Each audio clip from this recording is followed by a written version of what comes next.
Welcome to the Thunderdome, gentlemen. Start your engines and may God have mercy on your souls. The NASCAR.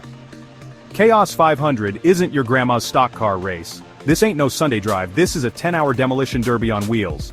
200 laps around a track littered with obstacles, booby traps, and enough spare parts to build a small city.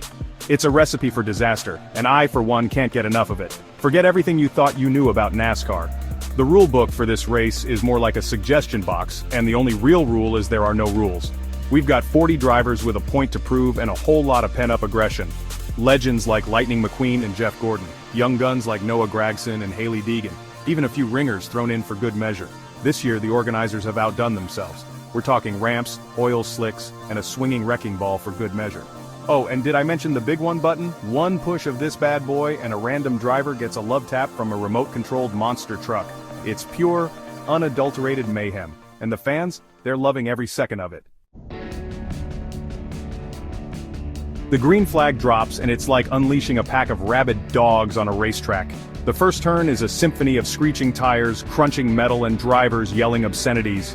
Noah Gragson, young and reckless, decides it would be a brilliant idea to try a shortcut through the infield. Problem is, the infield happens to be a makeshift lake filled with rubber ducks. His car hydroplane spins out of control and takes out half the field in a spectacular cloud of water and feathers. The crowd goes wild. It's absolute carnage, and we're only on lap 1. As the race wears on, the drivers start to adapt. Some, like Joey Logano, thrive in the chaos. He's a master strategist, using the big one button to take out his rivals with surgical precision. The Busch brothers, on the other hand, well, let's just say they're having a day they'd rather forget. Kyle Busch gets stuck in a porta potty after a wrong turn, and Kurt somehow manages to get his car wedged in the giant foam finger sticking out of the stands. The crowd is in stitches, and the commentators are losing their minds trying to keep up with all the action. Section 4, the nuke. And just when you thought things couldn't get any crazier, they drop the nuke. Now the nuke isn't a real nuke, thankfully. It's a giant, inflatable beach ball that gets tossed onto the track at random. Whoever's unlucky enough to be leading at the time has to contend with this bouncy behemoth. It's a recipe for disaster, and sure enough, chaos ensues. Cars spin, drivers swerve, and the nuke bounces merrily along, wreaking havoc in its wake. Section 5, the final showdown.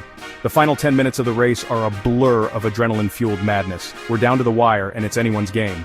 Battle-scarred but not broken, I'm in hot pursuit of the leader, Chase Elliott. The crowd is on its feet, the tension is palpable. McQueen, with that trademark speed and determination, makes his move. He zips past Elliott on the inside, avoids a rogue tire iron by a hair's breadth, and crosses the finish line in a cloud of smoke and glory. Section 6, Aftermath, and the sequel. The aftermath is pure pandemonium. I emerge from my battered car, victorious but covered in confetti, silly string, and what looks suspiciously like ketchup and mustard.